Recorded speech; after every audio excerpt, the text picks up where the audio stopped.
Voici le numéro 4 des PowerPoint sur la lettre aux Thessaloniciens. C'est toujours l'enseignement de Wilhelm Onstra, traduit par Sybille Tuyère. Cela concerne le chapitre 2 de 2 Thessaloniciens, le passage au sujet de l'homme impie. Ce passage est considéré en général comme le plus difficile des écrits de Paul, et la solution de facilité serait de simplement le prendre littéralement et de placer ses accomplissements prévus dans l'avenir.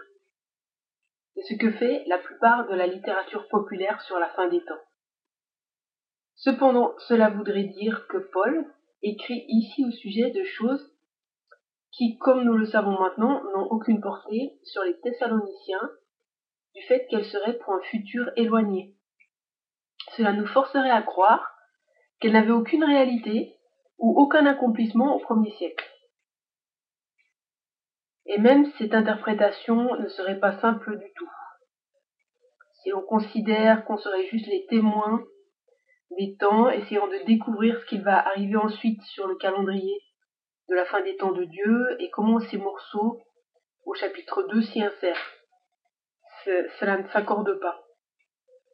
Pour donner un exemple, écoutez cette liste de candidats proposés pour être l'homme impie au XXe siècle.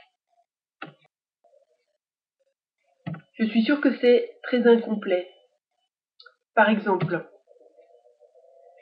Mussolini,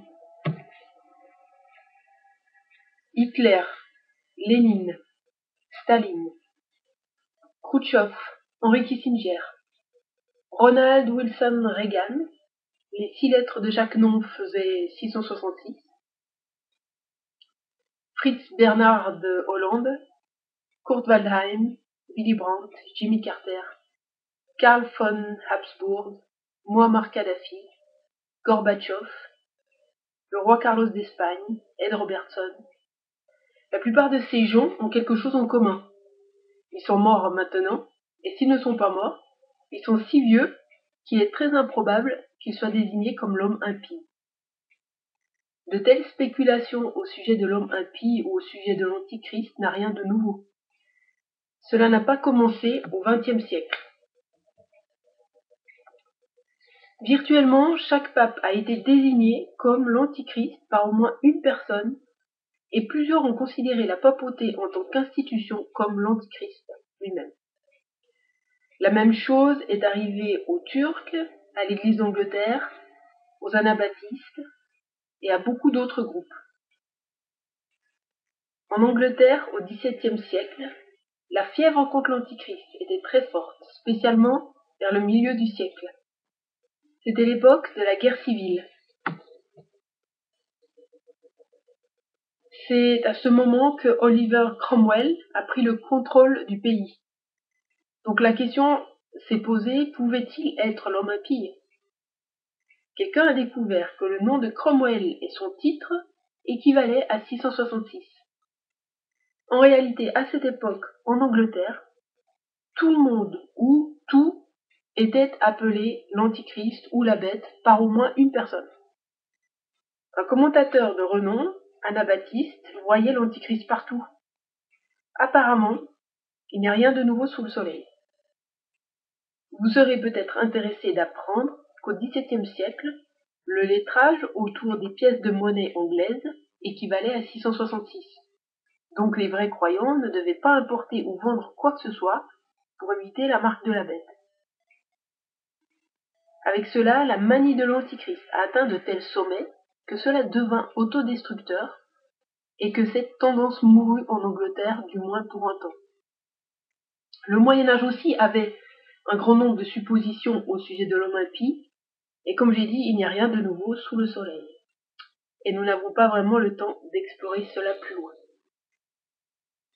Je pense, en tout cas, que cela montre que si le but de Dieu, avec ce passage, était de préparer l'Église de telle manière à ce qu'elle puisse reconnaître l'homme impie lorsqu'il apparaîtrait, ce chapitre doit être considéré comme un échec total. Mais peut-être que ça n'a jamais été le but de ce passage. En fait, Paul déclare son but. Nous avons déjà parlé à ce sujet. Ce n'est pas pour informer les Thessaloniciens et les rendre capables de reconnaître l'homme impie. Il veut qu'ils ne se laissent pas facilement ébranler, et principalement les Juifs, qu'ils ne s'alarment pas vis-à-vis de la deuxième venue de Christ. Que personne ne vous séduise. Tout le reste dans 2 Thessaloniciens et le chapitre 2 est amené pour soutenir cette trame de composition. On l'a souvent négligé dans notre étude des prophéties, où trop souvent, nous aussi, nous avons été influencés par les dernières idées ou révélations ou publications.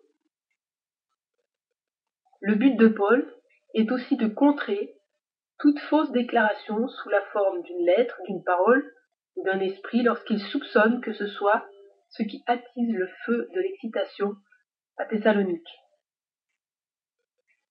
C'est aussi la raison pour laquelle dans 2 Thessaloniciens 3,17, il donne des instructions sur la manière dont on peut reconnaître que la lettre est bien de lui. Son écriture à la main.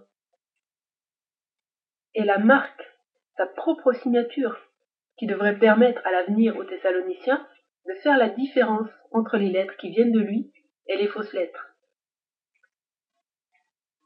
Avant de regarder aux éléments que Paul inclut au chapitre 2, que nous considérons comme de possibles accomplissements, posons-nous d'abord la question de l'origine de ces idées. D'où est-ce que Paul a tiré tout cela?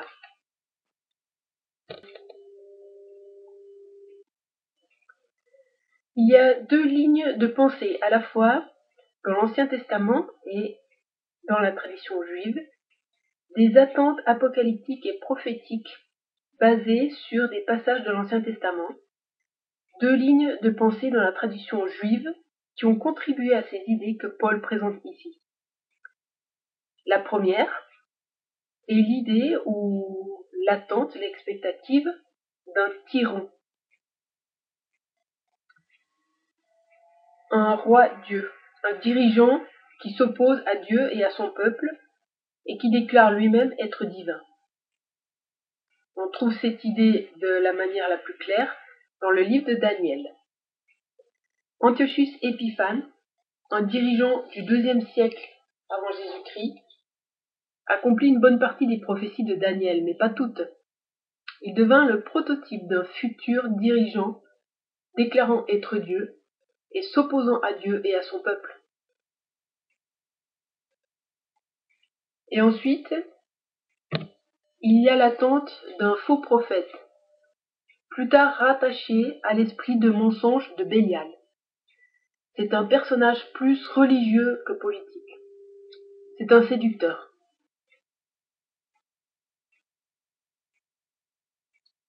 Ces 2 lignes de pensée se trouvent dans le Nouveau Testament, le plus clairement à ces 4 endroits.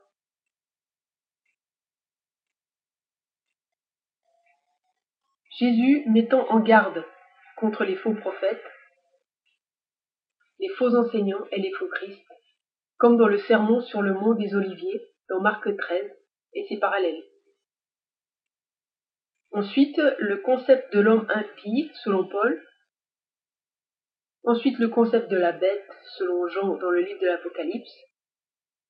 En fait, il y a 2 bêtes là, l'une plus politique basée sur la puissance brute et se proclamant Dieu, et l'autre de type plus séductrice et religieuse.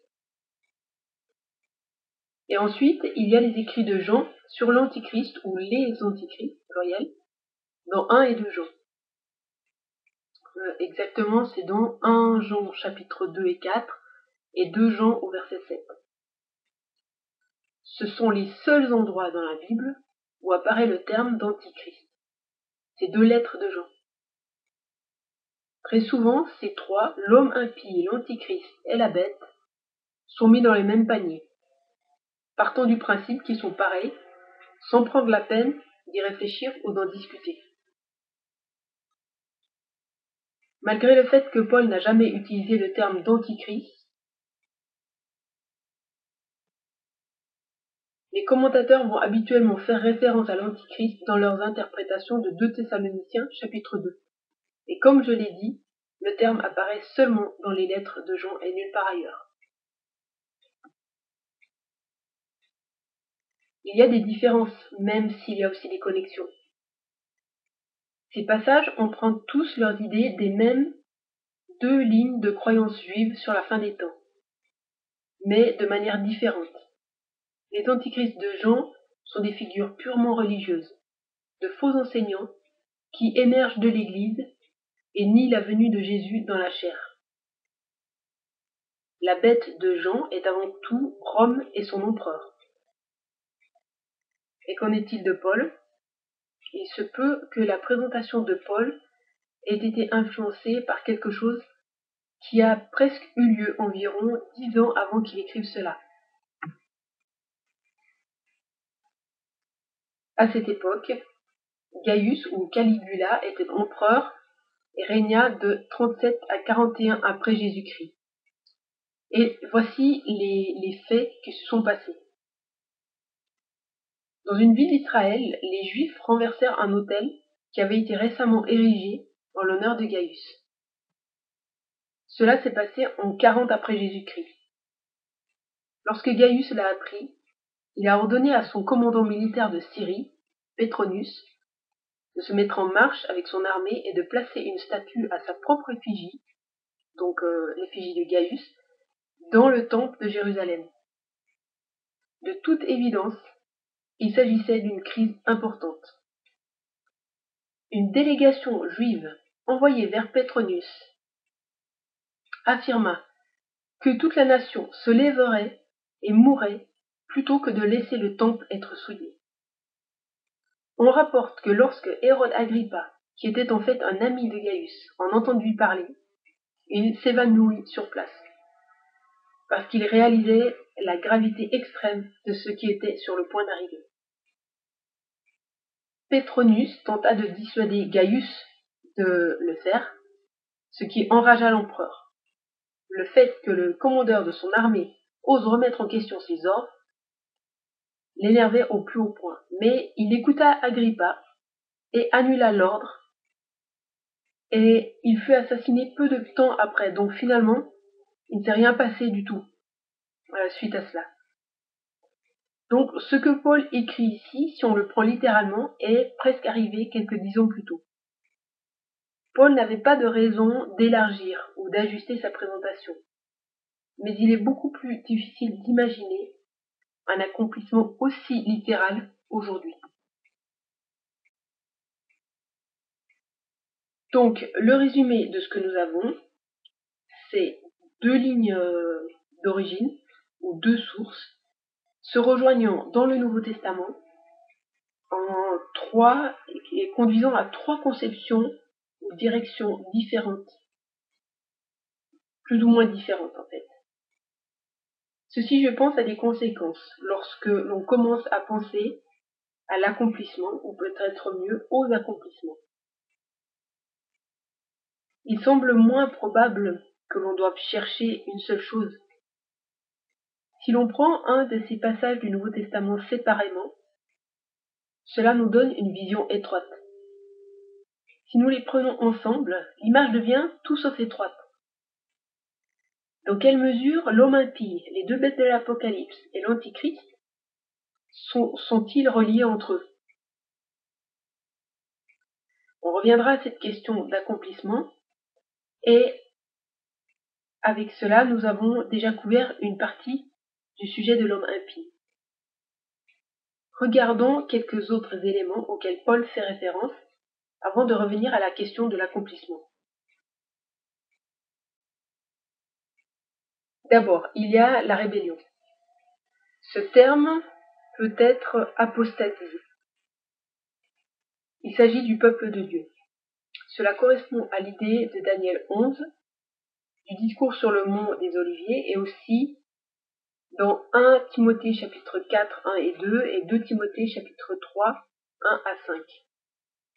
Ces 2 derniers passages, en fait, impliquent que Paul a déjà vu ce genre de choses arriver en son propre temps, et non pas 2000 ans plus tard.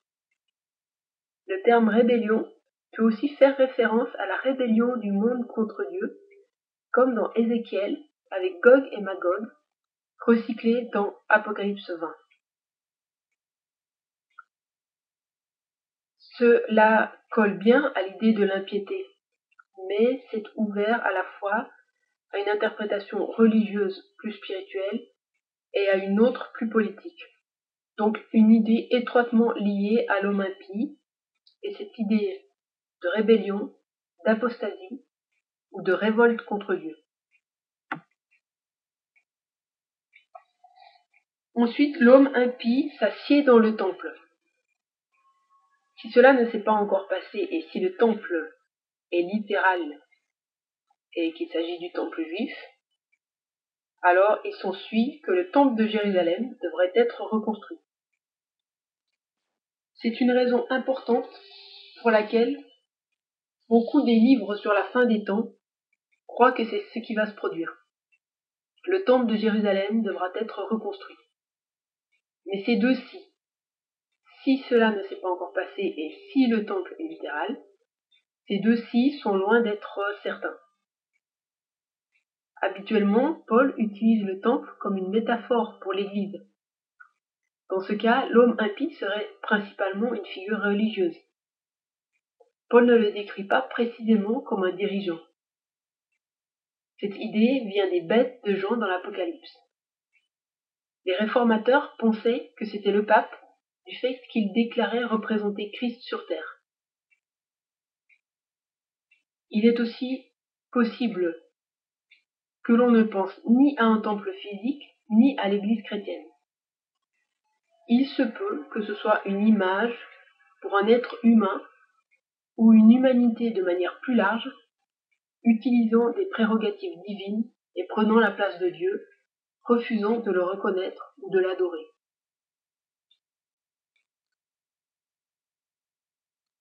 Troisièmement, il y a celui qui le retient.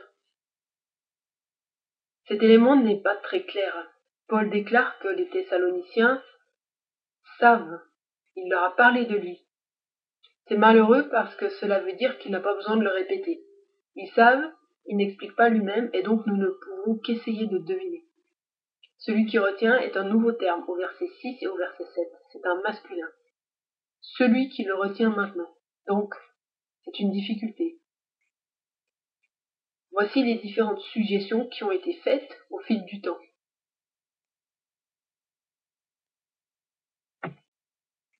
Cela pourrait être l'empereur ou l'empire romain. Cela expliquerait le passage du neutre au masculin en anglais.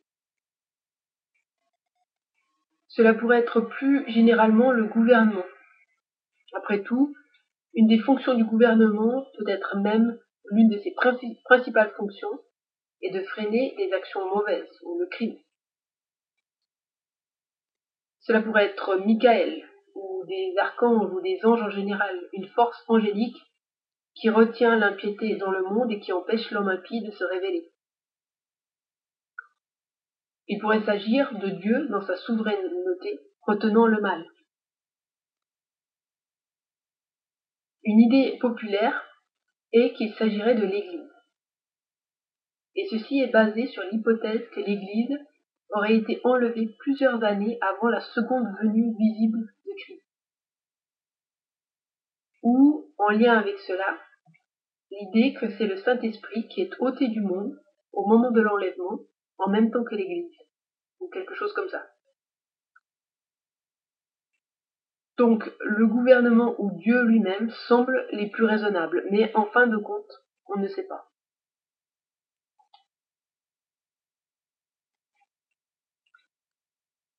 Pour revenir à la question de l'accomplissement, est-ce que tout ceci doit encore être accompli, ou est-ce que ceci a été accompli à un moment donné dans le passé? Ou est-ce que la réponse est plus compliquée que cela? N'y a-t-il que deux réponses possibles, oui ou non? Voici quelques possibles accomplissements dans le passé qui ont été proposés. Peut-être que l'homme impie fut un ou plusieurs empereurs romains qui ont déclaré être des dieux. Peut-être que l'accomplissement a eu lieu en 70 après Jésus-Christ, lorsque les soldats romains, après avoir pris la ville, ont fait des sacrifices à leurs étendards, qui représentaient l'empereur, sur la zone du temple. Nous avons déjà vu que le pape ou la papauté ont été suggérés. Si on se base sur l'hypothèse que celui qui retient est l'Empire romain, qu'est-ce qui est venu après l'Empire romain? Eh bien, l'institution de la papauté, qui déclarait être Dieu sur terre, du moins aux yeux des réformateurs. Ensuite, il y a la possibilité que nous ne recherchions pas un individu, mais une certaine catégorie d'humains, à une époque particulière ou quelque chose comme ça. Il est intéressant de voir que Jésus dit qu'il va le tuer, l'homme impie, avec le souffle de sa bouche. Ceci est une citation d'Ésaïe, chapitre 11, verset 4, où il est dit du roi messianique qu'il va tuer le méchant avec le souffle de sa bouche. Mais dans Ésaïe, le méchant n'est pas un individu, ce sont les méchants en général. Donc il est aussi possible que l'homme impie soit un terme collectif pour une certaine race d'humains qui apparaîtrait à une certaine période ou qui est apparu dans le passé à une certaine époque. Peut-être que de nos jours, nous pouvons penser à la laïcité ou à une forme militante d'humanisme. Souvenez-vous que les images combinées du Nouveau Testament ne sont pas si précises. Un accomplissement strictement littéral, comme par exemple le temple, est pour l'instant impossible. Certaines choses importantes devraient arriver d'abord pour que cela devienne une possibilité.